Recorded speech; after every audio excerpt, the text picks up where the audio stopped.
Hi, welcome everybody back to Dish and Tea with D for another Crime in San Antonio episode. So we are currently on episode 2. So hopefully, we kind of start making either like a weekly or daily and building up to more crime in San Antonio every day. So currently we are going to be focusing on the crime for the abused, but at the same time, we'll try to cover as much other stuff here in San Antonio. So as you already know, our first episode was about how unsafe San Antonio can be, or how unsafe how San Antonio is one of the unsafest cities here in Texas for it being as big as it is. So the next story is going to be about a little 10-year-old boy who was allegedly murdered by his adopted parents. Um, so we are going to kind of go over what's going on. This just recently happened within the last month or so. So actually a little less. So we're going to just kind of go over it and I'm going to bring it to you. But before I do, I always want to play the warning. Always got to cover CYA, cover my butt. So I'm going to go ahead and play it and then we'll kind of get into the story. Warning: under Section 107 of the Copyright Act, 1976, allowance is made for fair use for purposes such as criticism, comment, news reporting, teaching, scholarship, and research. Fair use is a use permitted by copyright statutes that might otherwise be infringing. Nonprofit, educational, or personal use tips the balance in favor of fair use. All people are presumed innocent until proven guilty in the court of law. And I do reserve my First Amendment right to express myself.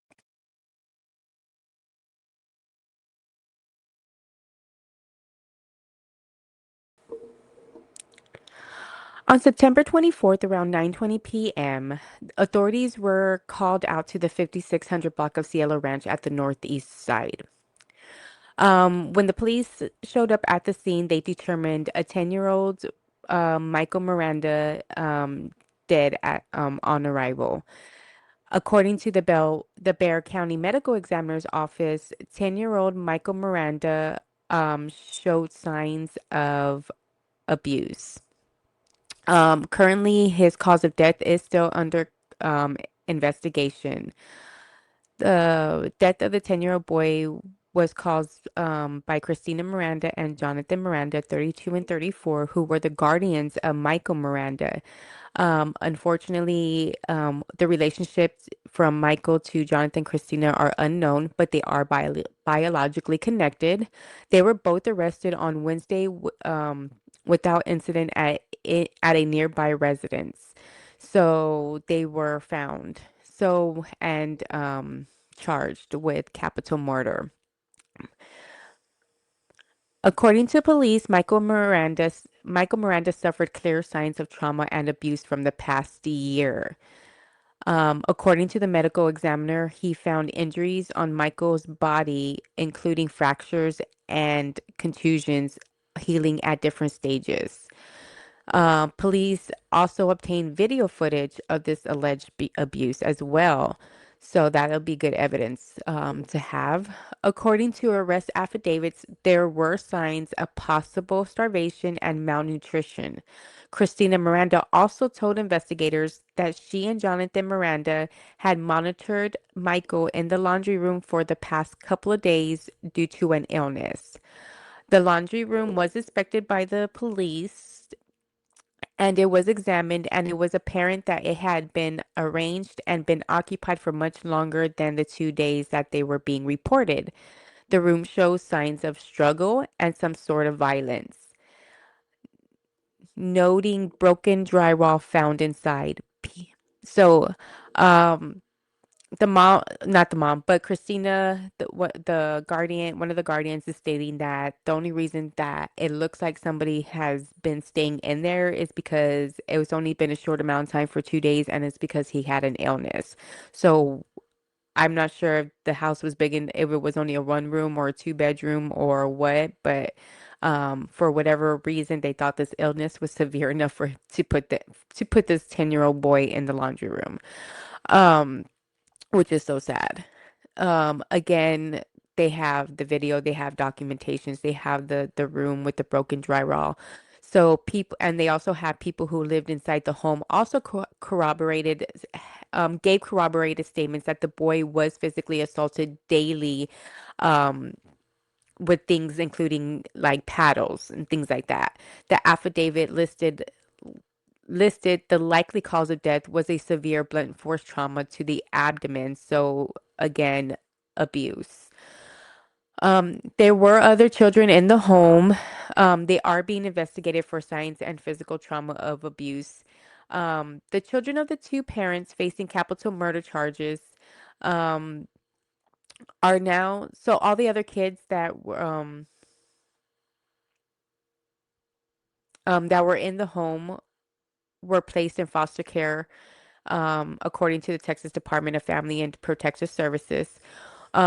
Again, while they don't know how many children were placed in the states or how many people lived in that or how many children were in that house, um, outside sources do state that there are at least four other children who lived in the home. This is like coming from neighbors and things like that, and that they know of. They know of at least four other children besides Michael that lived in that home. Joseph Hoschel, um, he is their attorney, and he did put out a statement on the arrest. So we're gonna go ahead and read that statement. This is from KSAT 12. So here we go. So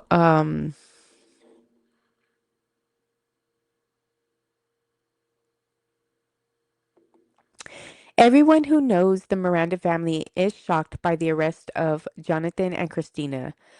Both parents fully cooperated with the Child Protective Services after the death of their son, Michael.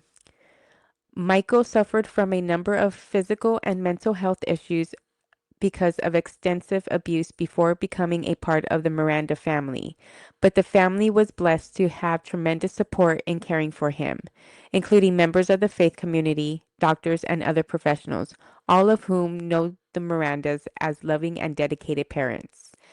The evidence cited by SAPD is inconsistent with the evidence disclosed during the CPS investigation and the experiences of the many people who knew Michael.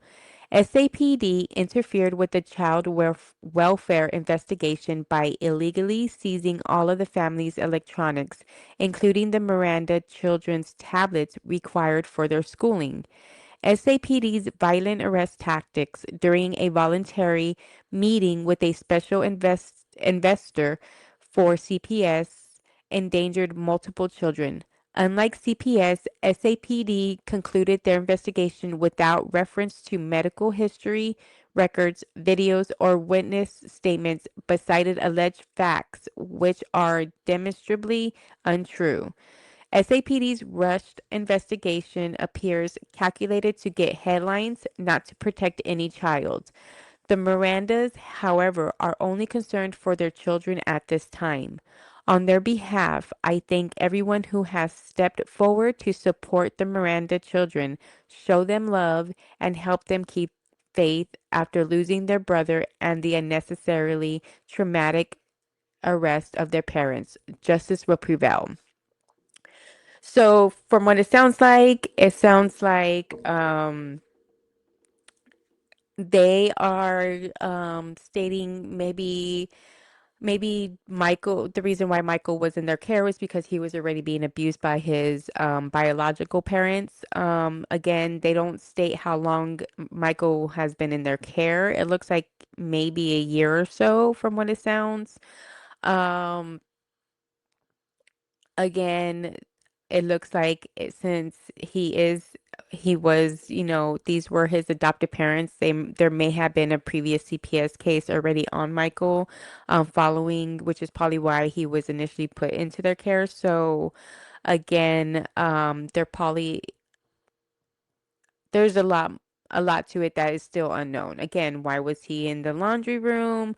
Maybe again, they have four other children. There is just no room, and they're maybe slowly converting it to its guest room, and We don't know what kind of laundry room this was or what it looked like. They haven't really shown any, evidence pictures or anything like that. We're only going by the word. So until trial comes around and all the evidence comes out, again, they're innocent until proven guilty.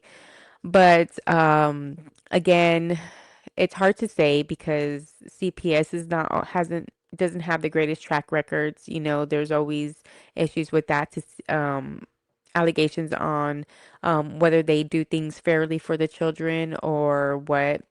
Was it necessary? I don't know if Michael's biological parents are ever going to come forward or discuss the situation, but it looks like Michael obviously was a member of the family and the other children in the household did call him brother instead of cousin or anything else. So it looks like he may have been there for a while, even though it does state that they're biologically connected, but they're not theirs, kind of thing. He was adopted. So that just tells me they're family members of some sort, just not their actual biological parents. You know what I mean? So again, we just got to look out and and really just be aware because again, the situation maybe it was a previous, injury that they were unaware of or things like that. Again, I'm not saying what they if they did it, whatever happened, because again, they're saying there's really no cause of death yet.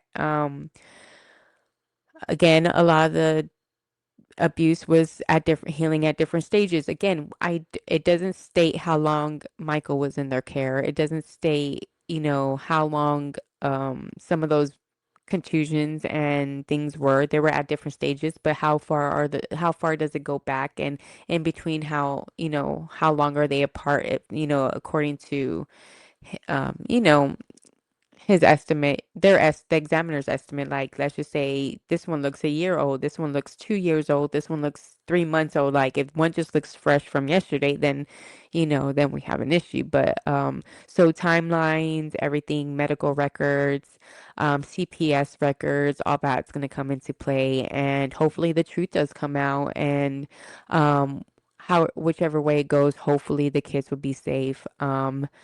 If Jonathan and Christina did everything in their power to keep that boy safe, then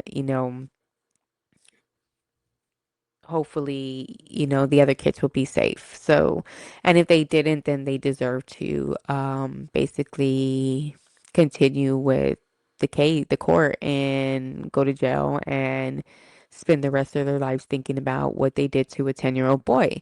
Again, I can't say that they did or didn't do anything to this boy. Well, I'm just going based off of the little information that was given and that I provided to you guys as well. I definitely encourage you guys to dig a little deeper before you make any judgment. Make sure you get the facts if you want to look more into the case. Please reach out and get real facts and evidence. And again, I don't want to jump to conclusions, but if they did do something like this, they deserve to pay. They deserve to be sentenced to a lifetime in prison.